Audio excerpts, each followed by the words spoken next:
Hello, everybody, and welcome to the Like a Tortoise channel. Today, we have a special episode on Warren Buffett, the big man himself, the man, the legend, the myth.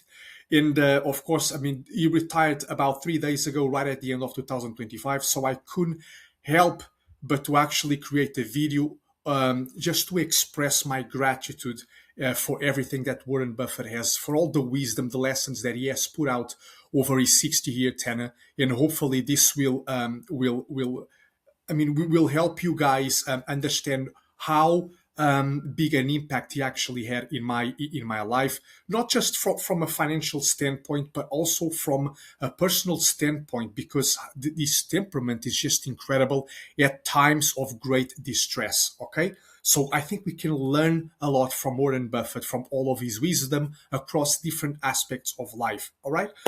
So I first of all, Happy New Year. I believe I already mentioned that, but I want to say that again. I hope the coming year is your best year so far, and hopefully we will be right here continuing along our journey to financial freedom. So, guys, I just shared this here on LinkedIn, and I just want to read it out to you. Warren Buffett retired 3 days ago on December 31st. He leaves behind far more than an extraordinary investment record. He leaves a legacy of wisdom, patience, and discipline. And of course, the name that I chose for the company, Like a Tortoise, is based exactly on all the principles, the tenets that he himself has put out over his own journey. For decades, Buffett proved that successfully investing is not about predicting the next move of the markets. It's about owning great businesses and giving them the chance to do the heavy lifting. That's what we want. Most of the time, we will do nothing. We will just sit very patiently and literally, we will do nothing.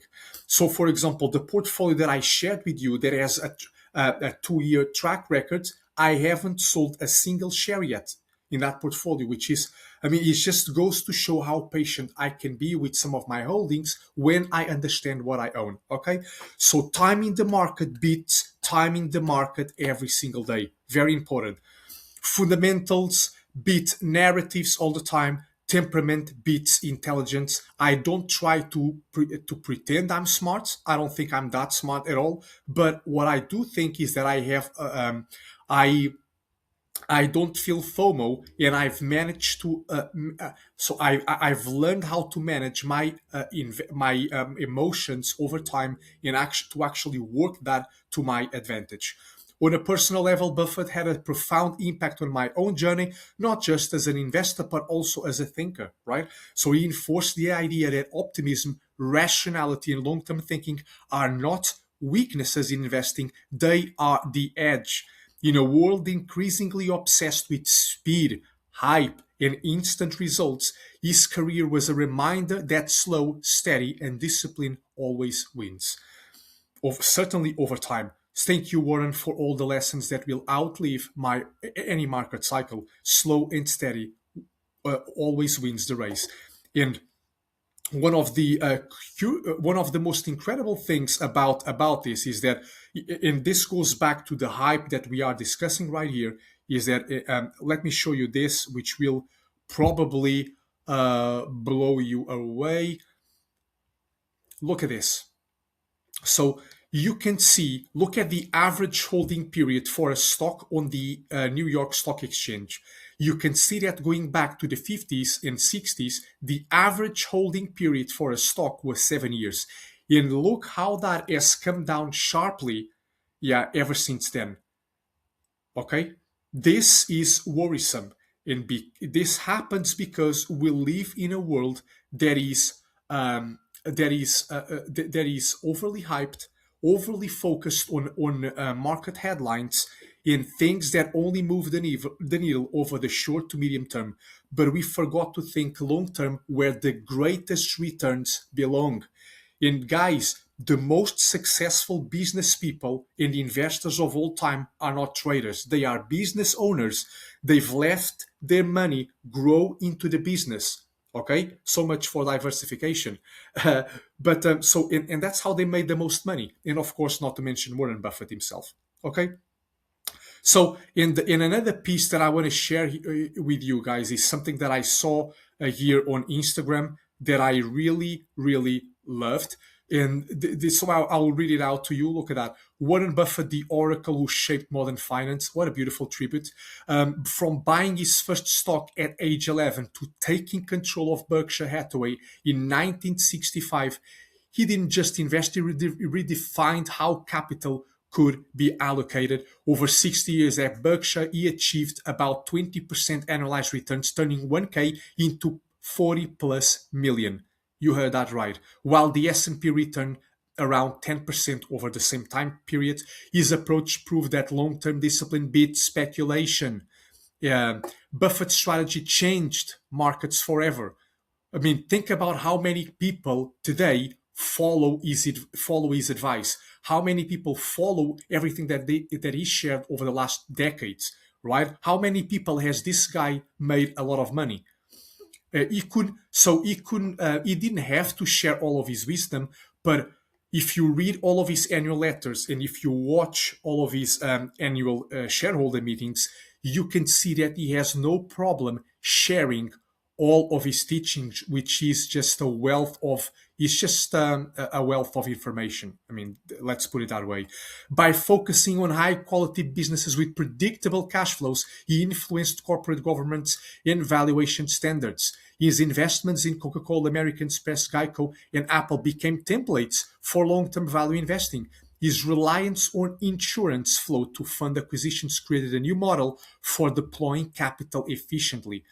Beyond returns, he reshaped finance itself. His annual letters are read by investors, CEOs, and regulators worldwide, setting the tone for market expectations, right?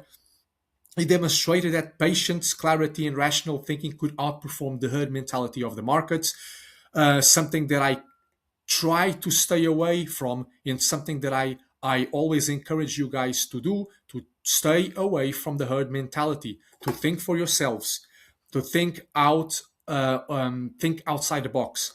His moves influenced global capital allocation, showing that smart, disciplined investing could create enormous wealth without leverage or hype.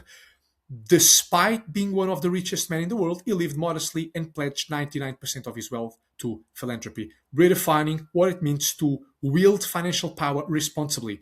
So, as he retires, he leaves behind a legacy of wisdom, patience, and so on and forth. Okay, fantastic piece here, right here. What an amazing tribute. And another thing that I want to share is right here, right? Just to put things into perspective, guys. Just look at this. Every year since 1965, he has updated his investors on the journey as Berkshire morphed from a struggling northern textile business with 25 million of shareholder equity when he took over to an empire worth more than 1 trillion. This is staggering. Buffett and so Berkshire is the only company to reach 1 trillion.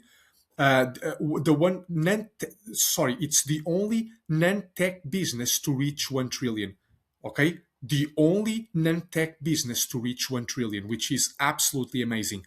And so some of his most important quotes: be fearful when others are greedy. I try to live by this every single day. um, what are the important things on fear and greed, right? So this is important. On the perils of acquisition. So whenever we trust capital with managers, we have to understand how they are growing revenues. Are they growing revenues only by acquiring other companies, but then that will create no that will not be accretive to the business or as a whole, right? In which case, this is certainly a red flag. Acquisitions just for the sake of growing revenues are a red flag, and Buffett points that out. When the tide goes out, you see who's been swimming naked. The tide hasn't been gone out, hasn't been so the tide hasn't gone out for the last 15 years. But if you believe that's going to be the case going forward, watch yourself, okay? Because just because the past 15 years have been great, again, doesn't mean the next 15 years are going to be equally amazing. Don't fall into recency bias. And once the tide goes out, and as it will, okay, because it always does, you will see who's been swimming naked. So all the people using leverage, all the people that are solely buying into these speculative companies that make no profits, watch out. They may be in for a surprise in the years ahead. Okay, so fantastic. I mean, and again, and guess what? When that happens, when the tide does go out, we will be on the other side waiting patiently to buy when it rains gold. Okay, another great quote by Warren Buffett. When downpours of that sort occur, it is imperative that we rush outdoors carrying wash tubs, not teaspoons. And that we will do, and certainly we will do here at Like a Tortoise. Um, that's it, guys. I mean, I felt almost compelled to say that. Just wanted to share this because he has been instrumental alongside my journey. He has certainly allowed me to change from a losing trader to a profitable long term investor, and I want you guys to follow his to follow his teachings because I think if you do that, chances are that you will make a lot of money with the minimal amount of risk. With the minimum amount of risk. Okay. So yeah, this is what I wanted to share with you guys. And stay tuned for more. Again, thank you so much for everything that you have been doing for the channel. And I'll let's stay tuned for more.